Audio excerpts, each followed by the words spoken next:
The views expressed on this Turnbuckle Tabloid live stream or Turnbuckle Tabloid podcast episode do not reflect the views, thoughts, or opinions of the Rageworks brand, including the Rageworks Podcast Network, Rageworks content partners, advertisers, and affiliates. Viewer and listener discretion is advised. It's your boy Jada Red Santee, your host of Turnbuckle Tabloid, here to say thank you to you, the listener, for being a part of the 7 years of wrestling, babble, and all things ridiculous here at Turnbuckle Tabloid. The podcast has been here doing it big for so many years, and we appreciate every person who's subscribed and listened to the podcast each and every year. But I got something else for you guys. Yeah, we've been doing it up different this time of year. Starting to expand our wings a little bit more. We're hitting up the YouTubes, hitting up the Twitch, hitting up the TikToks. Yeah, boy, hitting up the IGs as well. We're doing live streams there, and I want you guys to be a part of it as well. It's going to be exclusive content there. So what you don't get on the podcast, you'll get on the live streams. So it'll be great if you guys like, subscribe, began following all those social media websites for Turnbuckle Tabloid, and believe me, you will not miss a thing. Catch us there.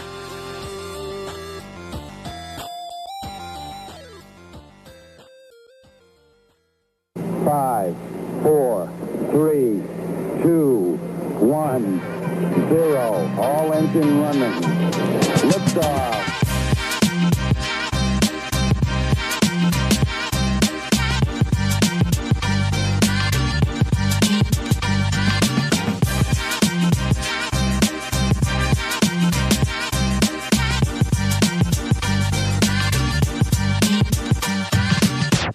It's been a minute since I did a proper intro to the show. It's been a while since I've done a open a salve over here, but I figured that I'd give you guys some recap of what's been going on with the show. What's going on, you the listener? It's beautiful for you guys to be checking in again on another episode of Turnbuckle Tabloid, and it's been some time that you and I have been able to connect outside of wrestling.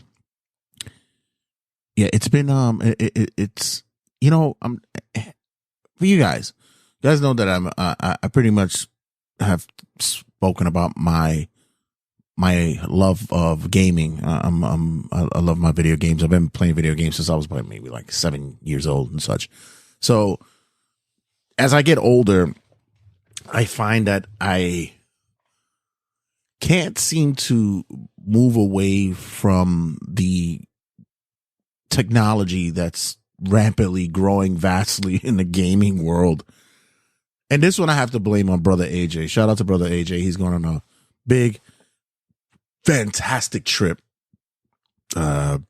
this week. And safe travels to you, Brother AJ. I hope all is well for you.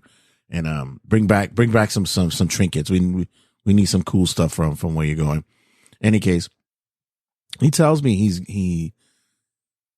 he's buying a Steam Deck because his flight is going to be, it's going to be hours upon hours, and he's going to need something to quill his time.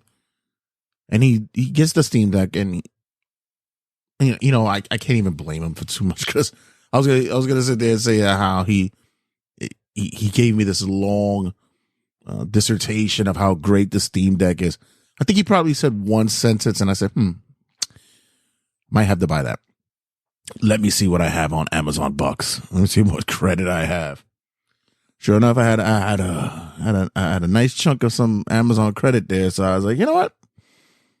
Yeah, let me get this. So I went and got myself a Steam Deck. Amongst countless of emulator fucking consoles, a PS Portal, I really do have a problem. I really need to do something about this. But still, the Steam Deck, now that I have fully loaded it up with his help, with the emulators and the endless possibilities of stuff I could get from Steam. Oh, yeah. This was an investment. This was a good one. Shout out to you, Brother AJ, for helping with my addiction. Thank you, sir. But other than that, welcome everybody to another episode of Turnbuckle Tabloid. I am your host, Mr. Ear to the Mat, the King of Talk Style, the Cheap Thrill, and as always, the Red Reddington of wrestling, Jada Red Santee. Make sure you check us out on all social media outlets. Check us out on the like and group page on Facebook. Also check us out on Instagram at Turnbuckle Tab, and on our new Twitter X, because apparently our other page got locked out. My moderator couldn't get back into it, so it was an old page anyway. It was from a previous moderator, and we couldn't get the password in recovery. Couldn't even reach out to Twitter because we didn't know what the email was. But in any case, the new Twitter X is TurnTab Pod. We're at TurnTab Pod. And also check us out on the Twitch, on the YouTubes, and the TikToks. Download, subscribe, be a part of the vibe of all things connected to Turnbuckle Tabloid, especially on all the podcasting outlets, iHeart, Spotify, YouTube Music. There's no more Google Podcasts. That's done. YouTube Music, and all areas in which there's podcasts. And if not, you could always check us out at rageworks.net. Rageworks.net has everything under the sun connected to the podcast that's out there.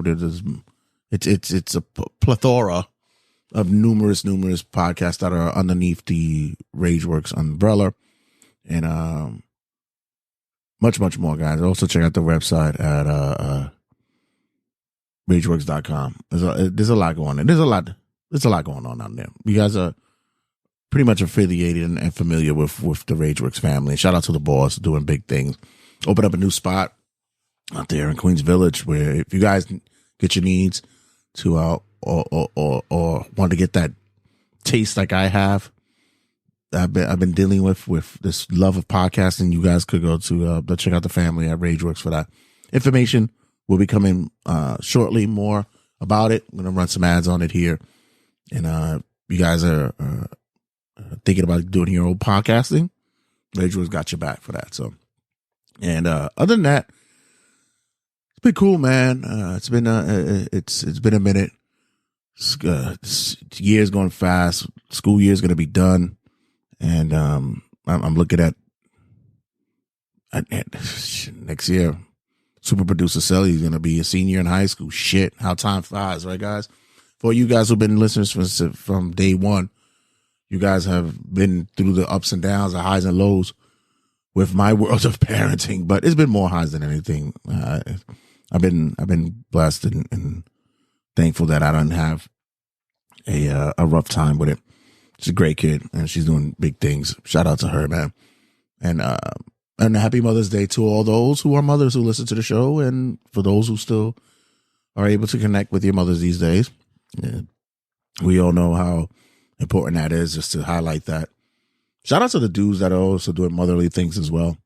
I know we have our own day as Father's Day, but shit, if women could sit there and call themselves moms and dads at the same time, I'd do both jobs. Whatever. Fuck it. Dudes, you do the same thing. If you do both jobs, fuck it. Happy Mother's Day to you too.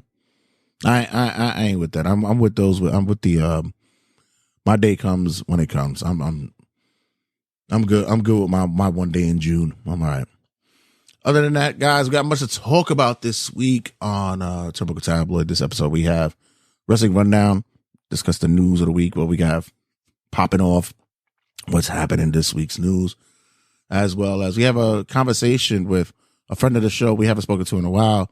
The ref himself, Zach Bruno, makes a return. Discuss comedy, hip hop, and of course wrestling. We will be able to mesh all those together and see what it is that comes out the end of the conversation. You don't want to miss that, and much more, guys. So don't go anywhere. Stick around. Much to talk about. See you guys in a second. There you go. Hey, what's going on, everybody? This is Jaron Walker here, aka Small Afro. Wait, let me start over. No problem. Wait, give me the thing again.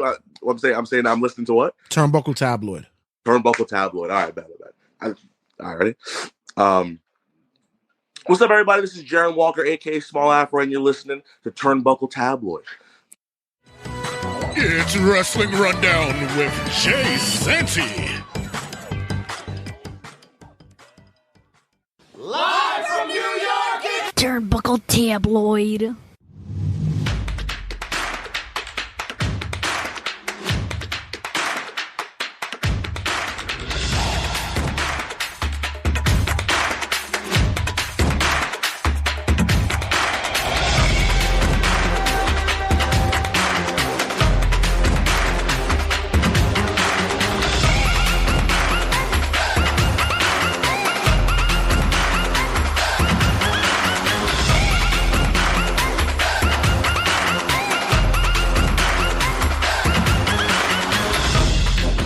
slim pickings on the news this week. Not much really to talk about.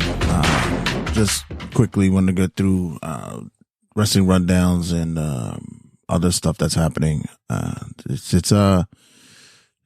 been a quiet week for the most part. But as always, I'm the Norm McDonald of this segment, and you're listening to Weekend Updates Wrestling Rundown. A lot of injuries that has been occurring in WWE. We saw a lot of talents that were getting pulled from the King of the Ring tournament. Just recently, Zelina Vega was removed. She was the reigning queen. She was just removed from the tournament, as well as Bobby Lashley. News of Bobby Lashley's injury came in as early as Monday, and they were quickly running around trying to find a replacement for him. And they thought the most obvious choice would be Angelo Dawkins. So that's another list of MASH unit victims in WWE. We heard already that Drew McIntyre had to be removed and such. So, yeah, that seems as though there's some things going on over there in the injury market with WWE. Also with WWE, looks like WrestleMania 41 has been announced to be in Las Vegas. Perfect spot. Vegas is a perfect spot for them. That is going to draw in big time money, big time audience, and it's going to be you're going to see the creme de la creme of celebrity pageantry. It's going to be huge. So I wouldn't be surprised that if it's not going to be a huge turnout and success. Also from WWE, Michael Cole is stepping down from his I believe it's the director of announcers and such duties, whatever title he had over there. He basically was the go-to guy, the front man for anything announcing, getting other announcers prepared, training, schooling, educating, directing. So Michael Cole will be stepping down. He's been doing it for a long time, man. And you know what? Kudos to him. If he could pass the responsibilities to someone else to get the job done, more power to him, man. And let's just enjoy the rest of the run as, you know, an announcer and having a good time. The Drew Gulak allegations seem to continue. Besides the allegations in which Ronda Rousey had displayed with the touching of the sweatpants strings. It's fucking weird. But also seems as though that Gulak has had a history of bullying as well. So much so that he has been known to injure individuals purposely, attack certain parts of a person's body, not protecting them. And it's been vastly known and widely known that he has had these issues, so much so that Shawn Michaels had to take him to the side a couple of times to point out that he needs to change his attitude and his performance in ring. Gulak seems to be one of those old school kind of guys that just doesn't seem to get out of the way of himself. There was a interview with Cody Rhodes some time back where he brought up Drew Gulak and how he was such an pompous and arrogant individual, and was upset that during a time when Cody was on his indie run, that Cody was getting a lot of the attention and he wasn't. So seems as though that this guy's a fucking asshole for a long time, and probably getting his just deserves. Jerry Lawler is no longer with WWE. The long time talent had since the early 90s has finally parted ways with WWE. Not sure if he's still on a Legends deal. I believe that they're saying that he may be cut off of that as well.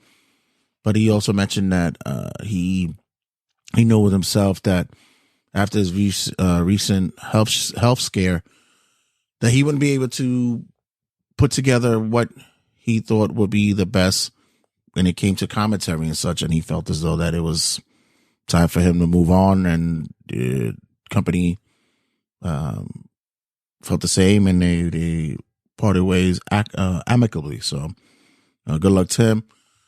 Jim Ross has mentioned that he says that he doesn't believe that Jerry and Jim have don't have another one in them. There's a possibility down the line to have a possible reunion with the two. Not sure if that'll happen in AEW, but maybe for one of those special event kind of things, we could possibly see them two partner up. We shall see. WWE has come to an agreement with NBC Universal, Comcast, and for $25 million, the WWE Raw Mondays will continue on until their Netflix deal begins. The contract was ending in October, and there was a big question on what was going to happen from then on out.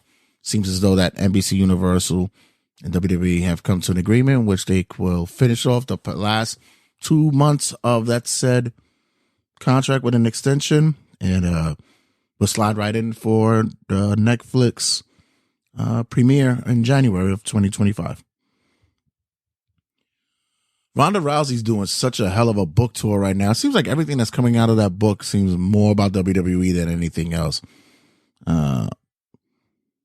She made recent comments and allegations about, once again, the Drew Gulak situation. She talked about Bruce Pritchard, which, you know, I still think that guy's a prick. I regardless of what people think, I still believe that he's one of those that was shying in the corner, acting as though that he was innocent in what was going on with these allegations with Vince and such. But I have a feeling that he had a lot more involved than is led to be. But that's just my thoughts. But also the way that it's been told stories of how much of an asshole he is, especially to women in the WWE, I'm not a fan of. And then there's Ronda's conversations that she had about the Charlotte match going longer, Charlotte and Rhea match going longer than it should have. WrestleMania 39, as well as her pitching in an idea to Triple H on a singles match with Becky Lynch, and Triple H pretty much shot it down, saying that there wasn't enough time for a build-up, and she wasn't happy about that. It's kind of funny. Ronda just seems to know everything, doesn't she? Like, she's just well in tune and well aware about everything.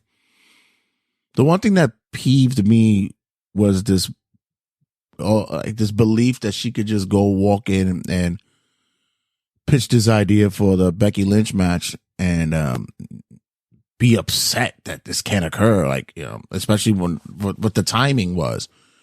Apparently this is a match that was booked for WrestleMania, and Triple H mentioned, he said there's not enough time.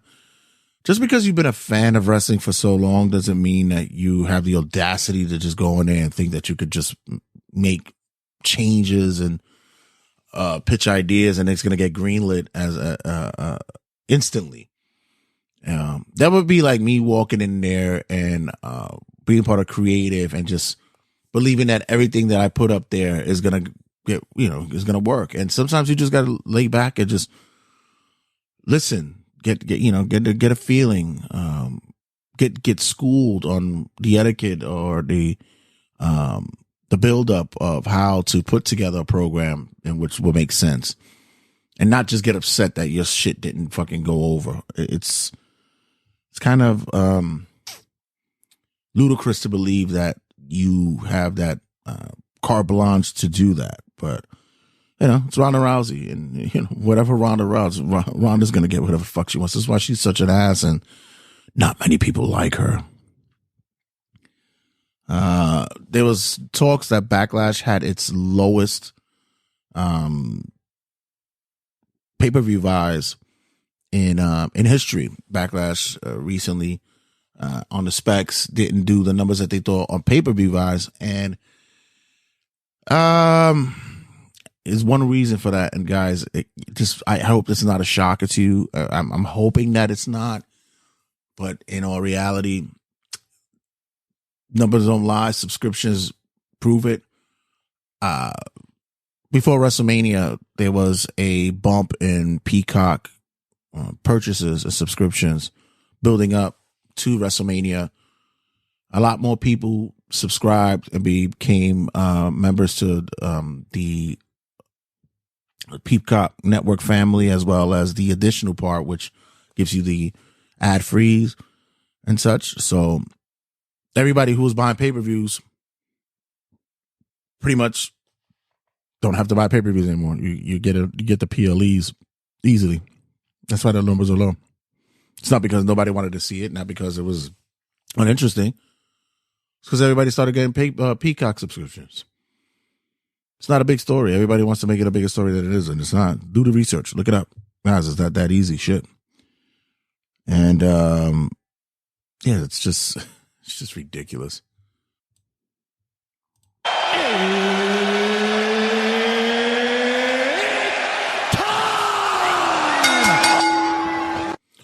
So apparently this past week on AEW, there've been some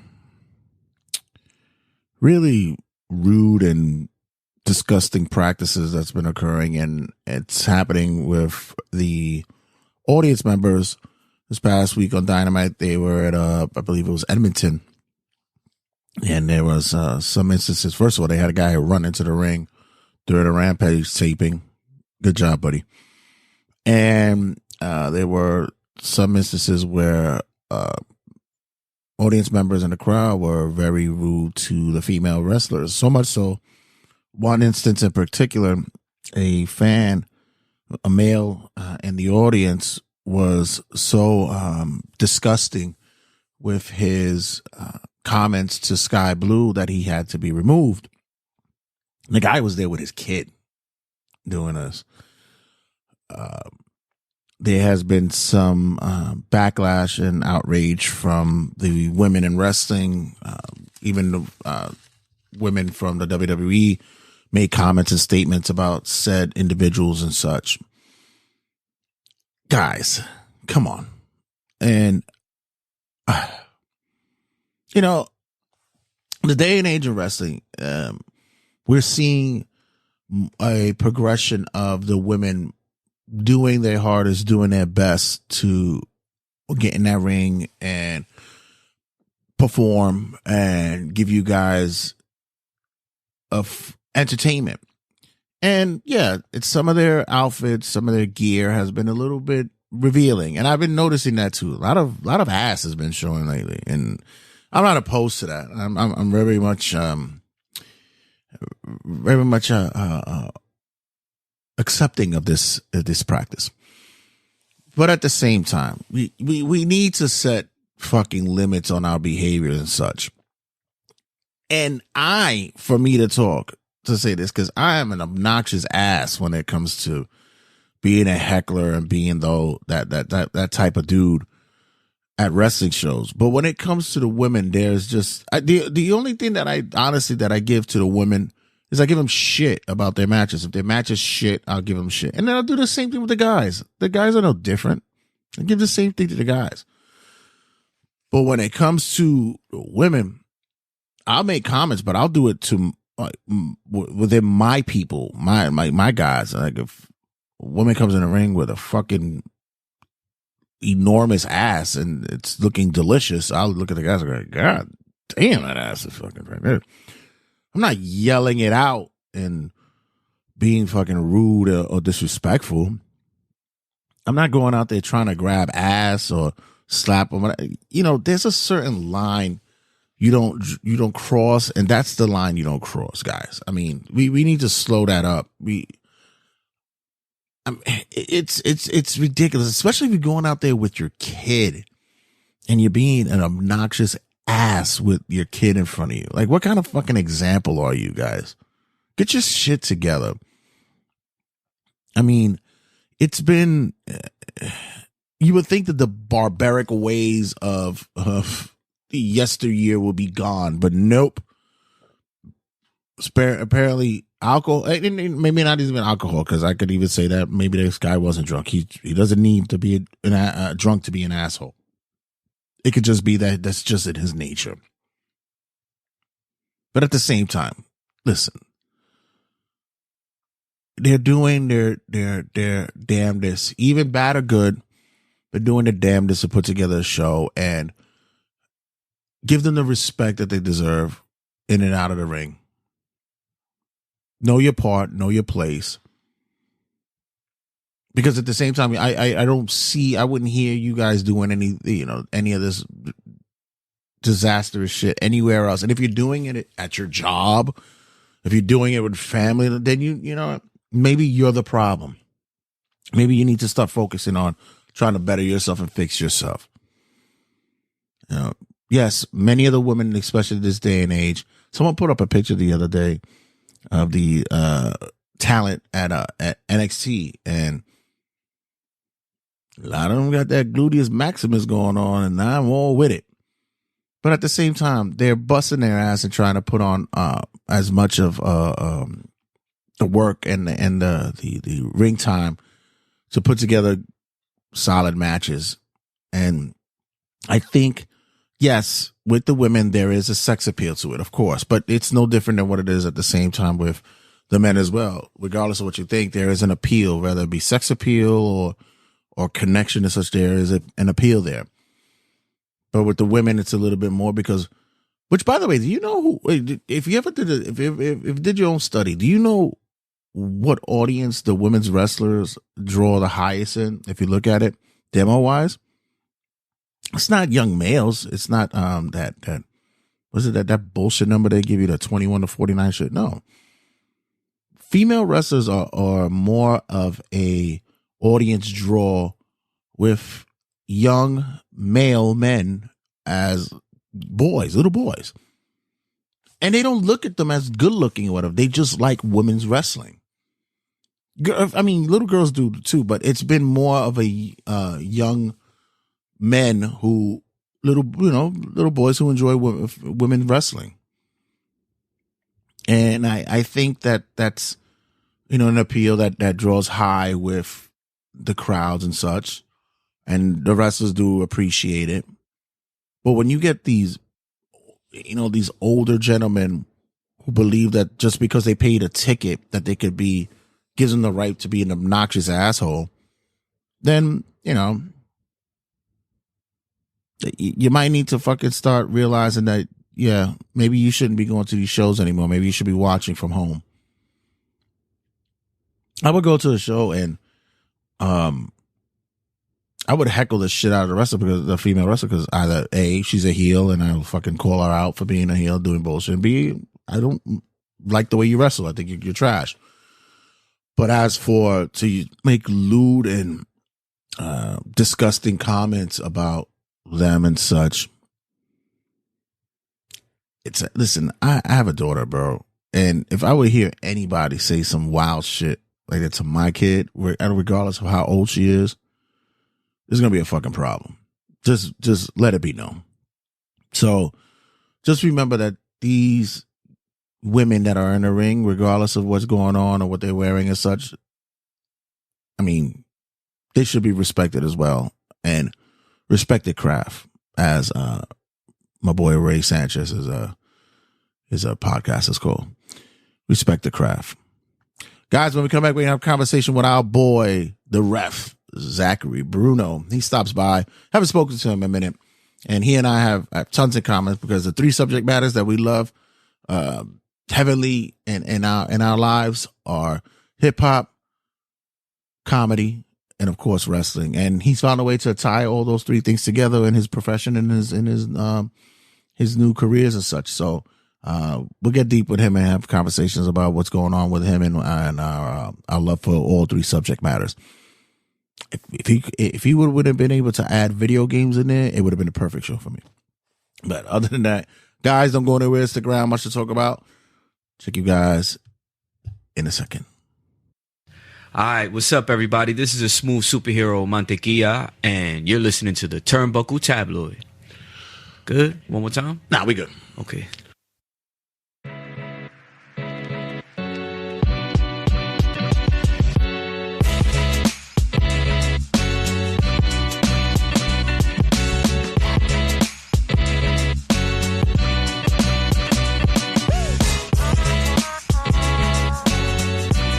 What's going on, my guy? Not too much. What's up with you, Sandy? How are you? Oh, man, it's been time. a minute. Long time. I have to come in and bring in my guy, Zach Bruno. It's been a minute. I love when he and I get to chop it up when we see each other in certain events and stuff, because he and I share the same passions for three things when it comes to the genres of comedy, hip hop, and of course wrestling, and how they all tend to seem to blend together all at one time, bro. Absolutely. That's performance art for you, right? Like, it's, just people striving to be a lot of times the best versions of themselves. Our boy Ray Sanchez is like, yeah, what's going on, sir?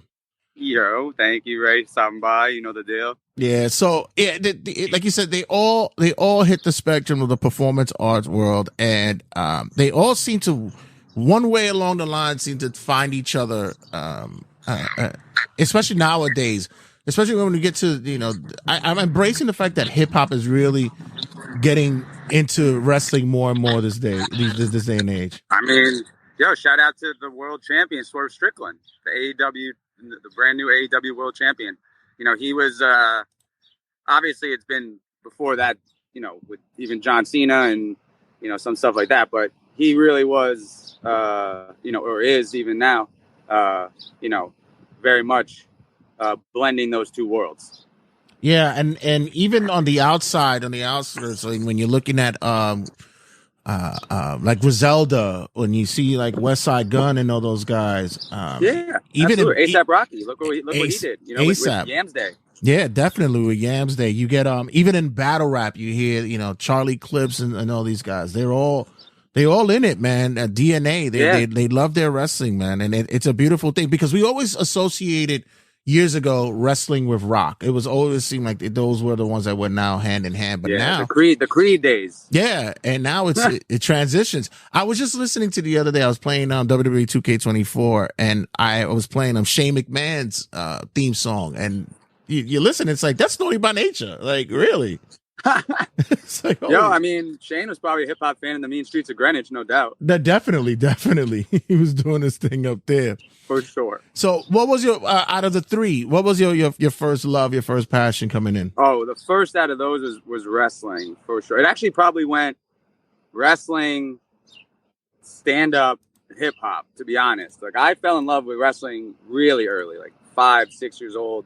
I remember Shawn Michaels getting cracked with the camera by Sid, and that was, I don't know what it was. That was it. That was crazy. Like, how could this is on television? Like, what is going on? Like, and just, was what, every week after that. Shout out to my boy. As I got older, I had an older brother, so that was a lot of like my stand-up stuff, but I was exposed to George Carlin probably before I was 10. Man, please. Like, so airline announcements, words you can't say on TV, of course. Common phrases, that one's really insane. It's just like linguistically, and also again, like, that's kind of bridging into hip hop. Like, I was always like really into like the English language, just generally talking, speaking. Like, I talked fast just all the time, like naturally, and I just liked grammar. I liked reading and writing, and so like stand-up comedy naturally gravitated toward that. And then when I found hip hop, especially like in the 90s and early 2000s, like, just blew me away. Yeah, I have for me it hit all at one time, and especially when it came to my first foray into stand up was Fozzie Bear from the Muppet Show. I mean, you make a good point. That's fair. Yeah. that was my first stand up comic. He was, even when he bombed, he was happy. True. Living his dream. Yeah, but Carlin definitely was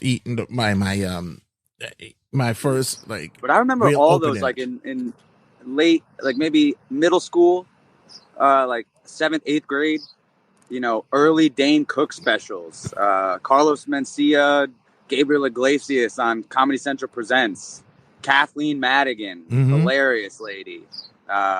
Maria Bamford's like real early work, like. And now she's, a writer and killing it in the industry and really doing well. And like Greg Papa, or not Greg, Todd Papa, guys that are even still around, like doing really well. Like they, when I was like 11, 12, which is now 20 years ago, they were like just breaking in, like just doing, like 5-minute sets on an improv show, that, just happened to be on Comedy Central. I'd watch the shit out of that. Yeah, it was those. I actually go back to those for sleep, and not to say that it makes me sleepy, but it's relaxing, it's soothing. When you go to those comedy specials, the Comedy Central presents and all that, they're always. And there's always Insomniac with David Tell. Oh, definitely. I have been like I said, it's been a just a love-hate relationship for all of them, because it's like, shit, I wish I could have been involved in all three in one way in life, but having a forum here, it helps. I definitely haven't really stepped into like comedy too much. We did the movie, Brooklyn Battle Comedy, I'm part of the company still. Like we, as a production studio, sort of, maybe we're workshopping like maybe a second movie, a second series. But that was fun. Obviously, that was working with 2 stand-up comedians or 3 stand-up comedians. Zach, your mic went dead. Zach, your mic went dead. It went dead. Oh, my mic went dead? Yeah, I'm sorry. Yeah. Am I back? Yeah, you're back. Oh, okay, cool. Yeah. So yeah, the experience with Benel and Lawson and Hannah, like making that movie or like miniseries, was great. It was like, just riffing all these ridiculous jokes, poking fun at wrestling, poking fun at comedy, poking fun at the way the world is, like all that stuff. It's a blast. What was harder for you? Refereeing, taking bumps in the ring, or getting in front of people and getting in front of a film crew and such, and riffing, improvising and such? That's probably the hardest. I think I get most nervous before like music stuff, to be honest. Probably because I care more, like the most about that. Not that I don't care about wrestling, but like, especially as a referee, like you're a third man in there. Like I know I'm going to be able to do my job. As long as the guys are good, then I know the match is going to be good. But yeah, I get definitely most nervous about like performing music, even though I think I have a pretty good track record live performance wise, but it just makes the butterflies. Improv was tough though. Like I was very much like, at least for me with the movie, like getting my lines, trying, and then like when we would do the improv takes, it would take a couple for me to really get in the groove. Yeah, listen. You're gonna shit the bed a couple of times. Like it's not. Yeah, I mean, they're not thank always God gonna it wasn't live takes. We're not all Robin Williams and Jim Carrey. You're gonna have some stinkers that float up there. It's gonna happen. So music wise, we mentioned earlier how hip hop is now involved in growing more and more in wrestling as well. How has it been with you when it pertaining to your music? How has been the transitioning to putting your music together? What's happening on that end? So I started doing music even before wrestling. So like I might have fell in love with wrestling first, but music was very much a passion of mine throughout college. I sang for some groups on campus, like some choir groups and like a cappella stuff, and did all these different things there. And then met a friend of mine who was doing production, making beats, cutting up samples, and we just started writing. And, it's like 3.5 albums, like 3 albums in an EP later, like 40 something songs, a couple music videos, like live shows in New York a couple times, rooftops, pretty chill. Some summer festivals here and there. It's been a blast. Like it's real low key. Like I have not until now really, like kind of blended wrestling and that part of my life together. Just because like, especially as a referee, like you're not there as a referee. I'm not there to be the star of the show, right? It's not my job there. My job is to keep the matches together, be like a pseudo authority figure as like a performance, and then like make sure guys are safe and healthy and no one's hurt, and you know what I mean? Like, so it's again, like trying to rap and stuff on a wrestling show that I'm refereeing on was never really something I was trying to do, because I know, it takes away from other guys. Like, oh, in the main event, it's like, oh, that referee was rapping before. That's so cool. But it's like, no, the fans should be paying attention to the two guys putting their bodies on the line, not the referee who just raps for 5 minutes. Like, it doesn't matter. So, but TJ gave me the opportunity. Like, I'm not reffing on this card. I'm just doing the performance. I'm really excited about that.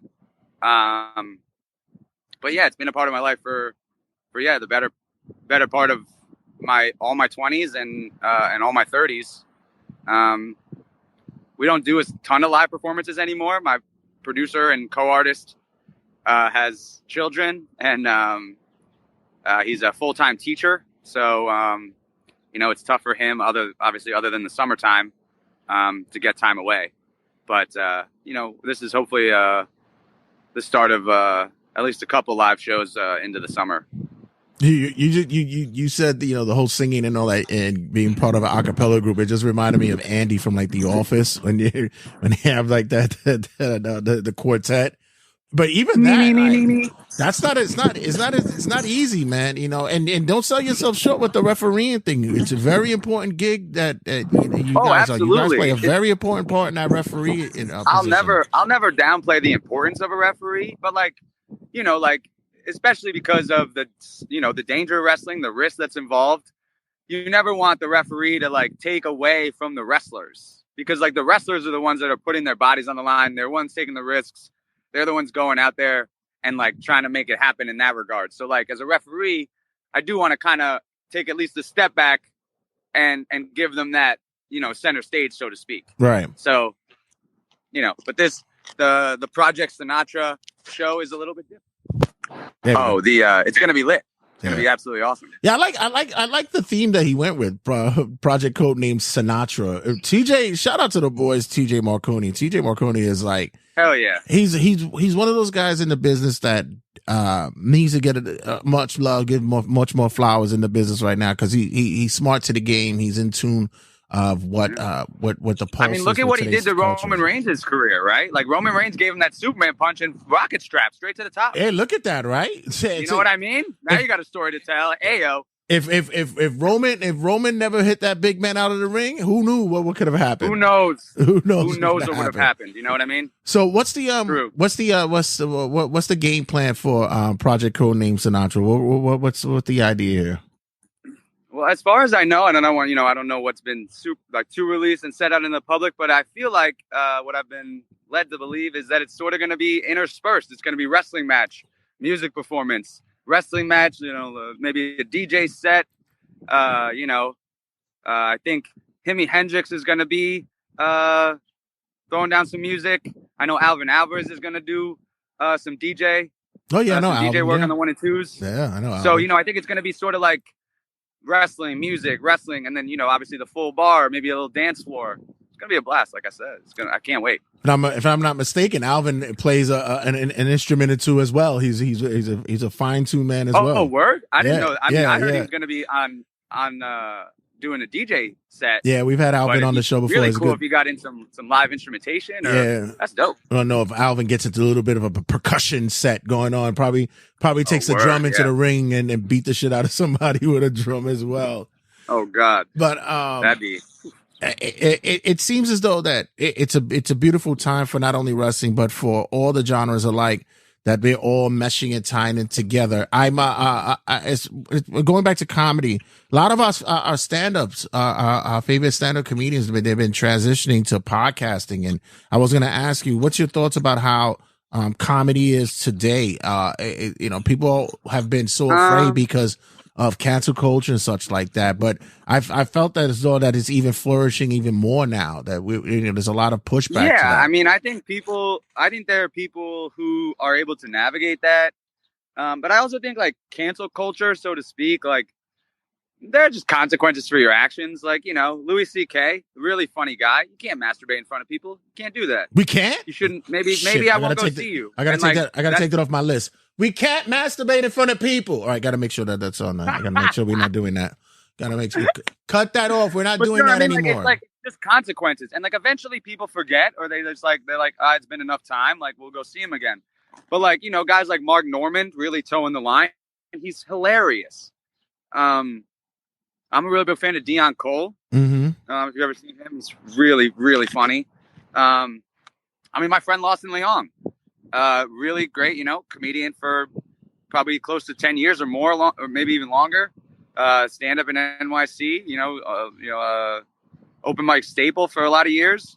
He's going to be on a show headlined by Judah Friedlander coming up. And I wish I had all the details, but it's for charity gig.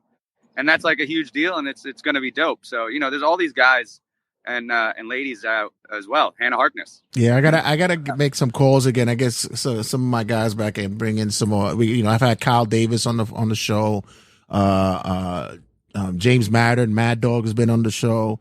Bob Levy I've had on the show before. Like I mean, these are guys who not only love comedy, but they're also big with wrestling around. They're huge wrestling fans and such. I gotta see if I get to that connection again. I haven't been to. There's so much crossover between the like most I'd say most wrestlers are probably stand-up fans, and you know what I mean. Like most comedians probably watch wrestling as a kid. Like there's so much crossover between people who. It's just, again, the mentality of people who go after something like that, sort of this impossible dream that you make happen. Yeah. It's like I said, everything it's people think just because you put on a pair of tights, you're going in the ring, you're going to be able to work. People think just because you put a mic in front of you, you're going to be able to entertain a crowd. And it's not that simple. It doesn't come that there's a grind, there's a work ethic. There's a, you got to put in the, like they say, it's cliche, but it's true. Even just the basic level of writing jokes, man, like, I've tried to write jokes. They're not funny. I did one. I've done one set. I did one set and I told a story just about my life, because I think that's if I'm ever gonna make people laugh, it's just because I have a crazy life. And I, even that 5-minute set felt like forever. Just like, and I got a few laughs here and there, and it was an emotional story. Actually, it was about Matt Travis and.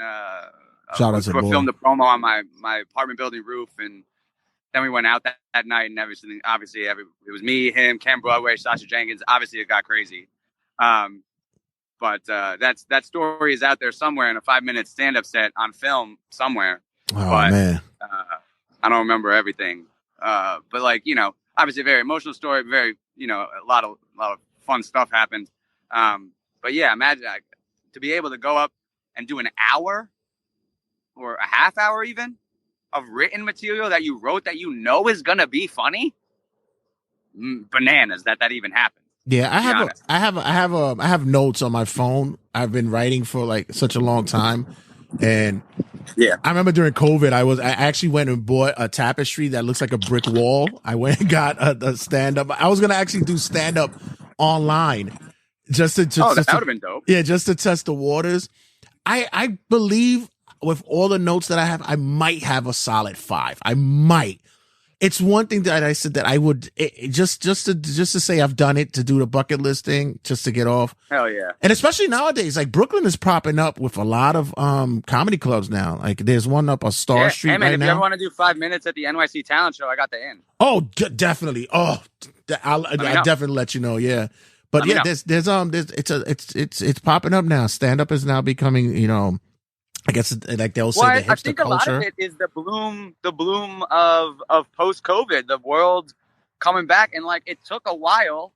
I mean, a lot of artists left New York City because it was not livable, or they had family elsewhere, and now it's that trickle back of they were able to get back on their feet after COVID, and now they're moving back to New York to do get back to it, get back to work, the real work. Yeah, I saw, especially during COVID, comedians, they were doing their damnedest. They went out, they were doing open shows in cornfields and even wrestling. They did the same thing. Everybody was, everybody went outside. They doing outside cinematic matches and all that stuff. I mean, again, we did like a movie. We were able to get work for, guys like CPA and MB Young.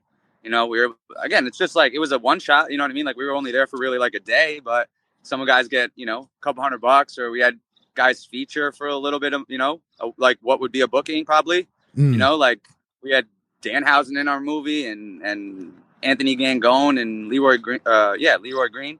And like guys that I love that, you know, like might not have been able to wrestle at the time. Like, of course. And it's just any way you can find a way, fucking make it work. I can only imagine like during the COVID time when guys were about to wrestle, they were just washing their body with hand sanitizers before they went out there. It was just like, or the exact opposite. And it was just like a fucking warehouse with like 300 people in it who like were just reckless. Yeah, you know what I mean? Like, that's wrestling, though. You know, like what can you say? Like that's wrestling. Yeah, it's like when everybody, when you're in a small room with like 50 people and people on there battle rapping, it's like, this is hip hop. This is it. This is what hip hop is. This is real hip hop. This is what hip hop is. Yeah, right. Me at Legendary Cypher. I'm like a Thursday night with like 20 people. This is the real shit right here. Right here. This is the essence right here. This is where it started this from. Is the essence. Without Jake doesn't ever sell out 500,000 seats. Fuck. That's man. right. Damn it. Son of a bitch. So many people. Are you one of those that listen to like a hip hop song and like when you hear a wrestling reference, you do the nod like, oh, I go crazy, bro. Yeah. I got that. I got that. Miss like Muda. I did that at a comedy show, John. We were at an event. I was with somebody, and comedian James Madden was on stage, and he turns to a guy in the crowd, and he goes, "This guy looks like the Ring of Honor television champion." And at the time, it was Jay Lethal, and I was the only one laughing. And he turns to me, he goes, "This guy knows what I'm talking about." And I'm like, "This guy knows what I'm talking about." I exactly know what you're talking about. Exactly. So let me ask you before I let you go, because you're out there, and it looks like it's a nice day out there. And we're just chilling. I'm just hanging out. They're doing check-in registration for the event, so I'm just kind of hanging out until later tonight when we start really throwing down the cards in the Super Show. Which, by the way, if you guys haven't heard of the Super Show, SRG Universe. Oh, shout out to Steve Resk, man. Steve Resk, and the highest guy. Wrestling pro-rated. Pro wrestling card game in the world. Yep. All your favorites are available. Gangone, Smiley, Broadway. The Young Bucks have cards, so they're rare. AJ Styles was in the game. Kenny Omega was in the game. The game is really fun. It's just like an indie match or like an indie wrestling show at these events. This is my deck right here. I have my deck right here. My man's got the decks right there. I got my deck right there. I support my guy Steve Resk. And it's a blast. Universe, man. Steve Resk, again, another big hip hop fan. He's the game designer. He's a big hip hop fan. We've been in the studio. He's got some stuff. Check out his shit on SR Goddess on SoundCloud. Some really cool stuff. The BOSS dropping some bars as well. Yeah, I'm shout out to my boy Painted in Blue. He's telling me, yo, do an open mic. I'm with it. I'm hell with yeah, it. bro. I'm with it. Yo, I'd be there. Listen, man, there was my boy. Shout out to my boy Lorenz Dean. He wanted to put together a stand up wrestling show. Low key. Shout out to Lorenz Dean. I don't know what's the deal. Everything's crazy in New York. You know how that goes, but he put on a seminar with Billy Gunn that was absolutely unbelievable. You were at that show. You were there. You were there. Yeah. I went to the seminar. Yeah. I was like, there was like 4 people there, bro. Yeah, and he had the stand up show that night. It was stand up and wrestling that night. Oh my God, the crowd was awesome. Horrible. I emceed that show, and I did a set. It was bad. I might as well have taken a choke slam that night. That's how bad bro, it was. But the seminar, bro. I mean, the show was what it was. Right. But again, like you said, like we're not fucking Jim Carrey and Robin Williams, and their first set was probably not that great either, right? Right. So I told the comedians turned to me. They said, "Listen, you got balls, man. This crowd was tough." But no, big shout out, low key to Lorenz Dean. I don't know what he's up to these days, but definitely let him know if you see him. Yeah. Before I let you go, I wanted to play a quick game with you. I wanted to see if we could interchange and mix and match certain individuals from the different genres that we enjoy, and see if where we could put one in the other, and see who would fit at the best place. So, for instance, if it was a comedian, who do you think they would fit in wrestling or in hip hop? If it's a hip-hop artist, we see if they'll fit better. I'll give you. Okay. I'll give you one. Bruce and Big Pun as a tag team. Okay. I'll give you where would outside of hip hop, where would MF Doom fit at? Ooh. Oh, I mean, MF Doom, I think, is definitely a wrestler, right? Like, right. I mean, he's already in the hood. He's already masked up. He's already the villain. You know how it is. Chappelle, where would Chappelle fit at?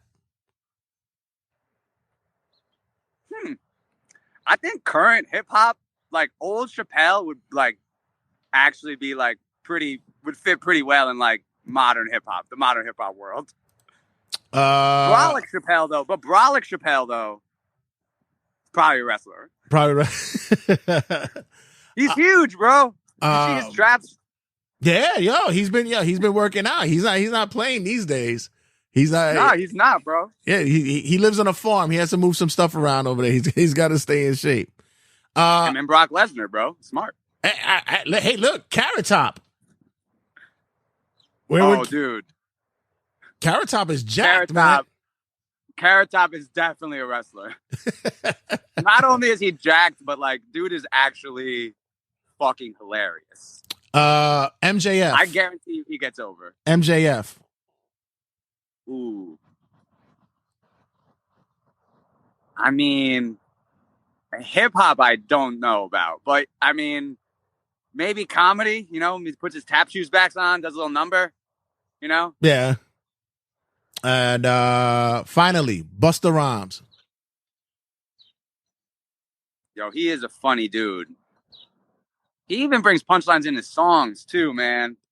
This one's tough. Because he's obviously, you know, he's a tough dude. Yeah. He might be all three. Fuck. he might run the table. Right. Busta might run the table, honestly. He'll run the gauntlet, right? He runs the gauntlet. Busta's a legend. Man, but thanks again for your time, man. Yo, thank you for having me, of course. Again, everybody come check out Cloud Walker. Follow us on Instagram, Cloud Walker Hip Hop. Same thing on YouTube. Check out like our full discographies on there. We got music videos, live performances. And then we're going to be at Pro Wrestling Codename Sinatra, Hoboken, New Jersey, Elks Lodge, May 17th. Doors open 6:30. TJ Marconi headlining, as far as I understand. Now you got a story to tell. Definitely. It's going to be a blast. It's going to be, kicking off the summer with a hype-ass party. And definitely, we got to get you back again. We're gonna make sure that we don't leave it a long gap like we did the last time. We got to make sure that we keep it pushing get you back on. I'm trying to jump back into it feet first, so hopefully you'll see me more. All right, brother. You guys have a good time out there, get me a card. I need a rare card. Tell Steve I need a card. Word, I got you. I'll find something for you, no doubt. All right, brother. Much love. Right, check in again later on. Easy, walk the way. Later.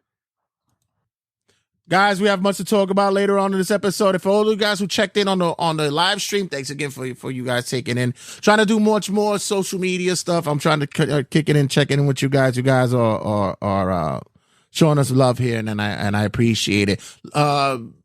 Just make sure you like, subscribe, be a part of the vibe, and be a part of us on all the socials, man. We're doing as much as we can on this end, and much to talk about later on. And don't go anywhere, guys. Stick around. Check you guys in a sec. 5, 4, 3, 2, 1, 0. All engine running. Liftoff.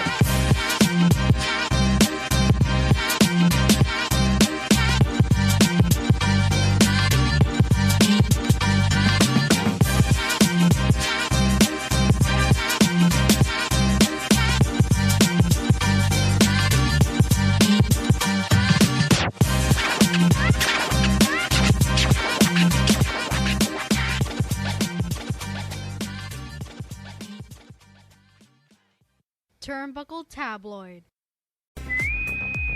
Attention all Starfleet personnel. New York's only fan-run Star Trek convention, Trek Long Island, is back this summer. Get ready for 3 days of sci-fi fun celebrating your favorite franchise in the Empire State. Meet the stars from Trek shows spanning different eras, including Melissa Navia and Yetidi Badaki from Strange New Worlds, Gabrielle Ruiz from Lower Decks, Armin Shimmerman, Chase Masterson, J.G. Hertzler, and Kitty Swink from DS9, Ethan Phillips from Voyager, Janet Kidder, Tara Rosling, Conrad Coates, and Elias Tefexis from Discovery, and many more, including celebrities who haven't been at a Star Trek convention in years, like Clyde Kasatsu, Natalia Nogalich, and Daphne Ashbrook. Come meet your fellow fans. Take in a panel with your favorite podcasters. Enjoy Dinner with the Stars, featuring live musical performances. Meet authors, artists, and musicians, and so many more during this epic 3-day event brought to you by the talented and inclusive community that makes Star Trek go at warp speed. Trek Long Island takes place from May 31st to June 2nd at the Hyatt Regency Hotel in Hauppauge, New York. Visit treklongisland.com for tickets, exclusive packages, and more information. Trek Long Island, going kindly this summer.